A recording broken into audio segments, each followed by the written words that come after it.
I'm Corporal Rafferty. I'm here to tell you why teaching history and culture through blended learning will improve soldiers' understanding and spark curiosity within them.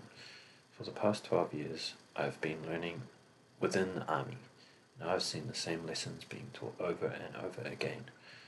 In the same 12 years, the education industry has moved to incorporate technology into their way of teaching. The NZDF is now playing catch-up. In this presentation, we'll explain what blended learning is and how we can use it in the future. Blended learning is a way to design courses and lessons. It is a combination of digital learning, objects, and active learning methods that improves the overall learning experience. It is made of three main components.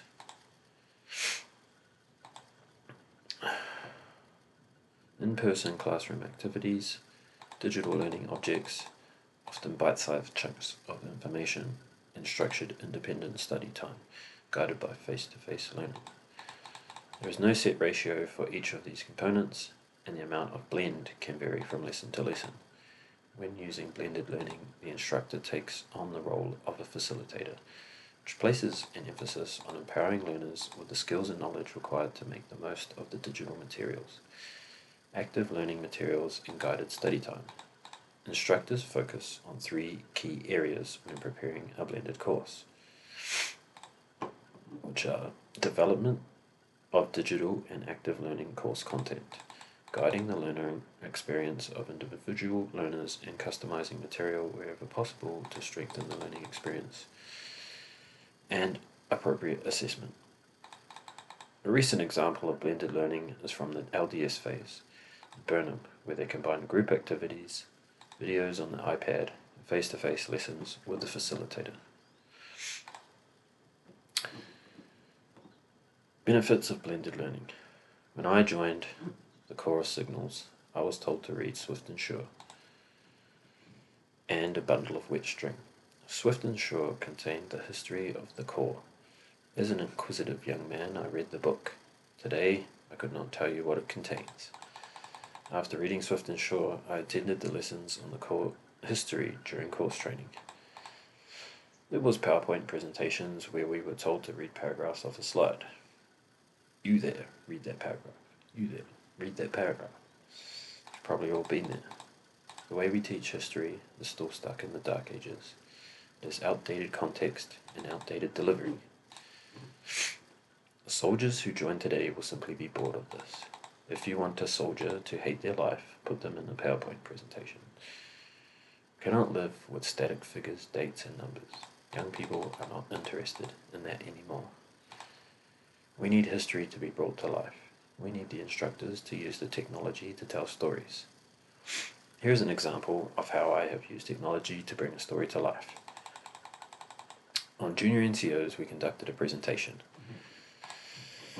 I interviewed Tony Lecren at Elam Church, who was an ex-gunner that had served in Korea.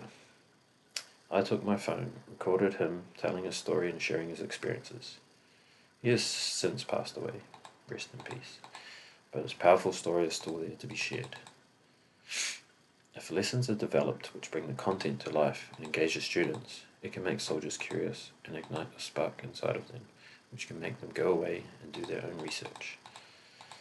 Other examples which could be used to create authentic learning experiences are virtual tours of historical sites, like the story of the RNZ SIG officer who was shot dead in Tonga, after he tried to break up an altercation between Tongan and New Zealand soldiers, or media content which exposes learners to diverse perspectives.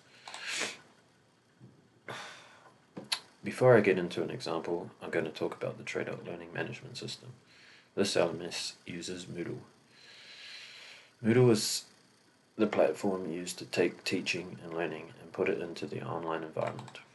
It provides a place to store lessons, conduct assessments, and communicate between instructors and learners.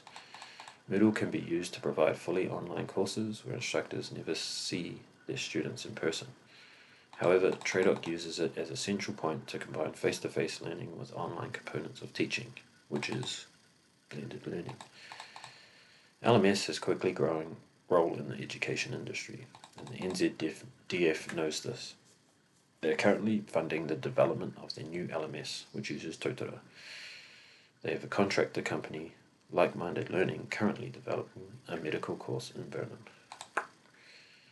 Next, I'll show you an example which pertains to us. So this week, we'll be conducting toots. Last year, while on troop sergeants at the School of Signals, we conducted signal toots. The toot package for the signals course is on the TradeOc LMS and was developed by an ex-SIG who is currently TF. He used H5P to create the interactive content used in the toots. Basically, we were asked to write down in a comment box what the plan displayed. The system worked by picking up keywords in the description we wrote down and gave us feedback. By presenting it this way, it provided efficiency, and learners could advance at their own pace. The instructor was free to guide those who needed it, and it could be accessed from anywhere the learner had internet. Here's an example I created using H5P to capture NZDF's response to Cyclone Gabrielle. I used a timeline to display how NZDF coordinated its response effort. This is a more interesting way to convey the story of this event than a report or book. It gives a visual representation of what happened and sequences it chronologically. It provides interaction to learners as they click through each date and gives in-depth information in smaller chunks. During the outer phase, we learned about resilience. NZDF has developed a phone app called Resilience Coach to aid learners. It delivers evidence-based mental health training and education to members of the NZDF. The app was designed to supplement broader education and training. It provides opportunity for the learners to take what they have learned in the face-to-face lessons and personalize the application of the skills and integrate them into relevant daily life situations. Another example is the Te Waharua app, which we used during the marae phase of this course. It provided numerous benefits such as how to pronounce words, mihi explanations, and pepeha guides. Combined with face-to-face learning, it enhanced the overall learning experience.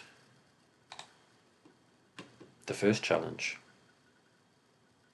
for blended learning is lack of resources. The digital parts of blended learning require a change in the way instructors are teaching. If you try to transfer talking at people, such as a PowerPoint presentation to an online environment, what you end up with is a slide pack with no instructor. The value is not there. No one will learn anything from that. We can change this by using the LMS to tell stories and share ideas through media, like podcasts or interviews.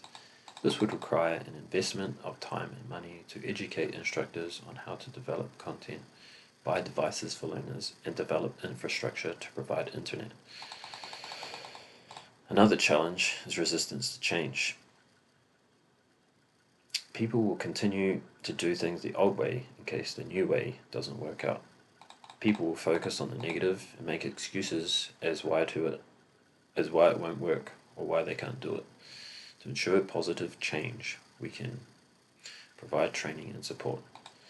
When Moodle was introduced to TradeOc, they provided sufficient training to instructors to create content on the LMS. This was done through LinkedIn Learning and online webinars. Next, I'll explain some best practice. So, the best way to develop a history and culture blended learning package would be to model it off something that already exists. So, as you can see, Te Papa has developed an e-learning package for New Zealand history, culture, and conflict. It is a 3-week course broken into different subjects. This could be taken and adapted to focus on NZ Army history and culture. The benefits of this are many. It will save instructor time and class time in the long run. It's expandable, it creates a library of resources, and it is adapted to specific cores or traits, or can be adapted. The best way to develop a culture and history blended learning package would be to model it off something that already exists. To provide a history and culture package, these 3 things are needed. Variety, which is online media, interactive activities, and in-person activities. high quality online resources which align with the learning objectives, combined with the guidance and support from instructors to ensure resources are used effectively, and regular assessment of student learning to adjust instruction as needed. So in conclusion, during this presentation I have shown you how blended learning can provide engaging and authentic learning opportunities. I've shared examples such as the online tutoring, which is located on the Shrelo LMS, and the Resilience mobile application, which is downloadable from the App Store.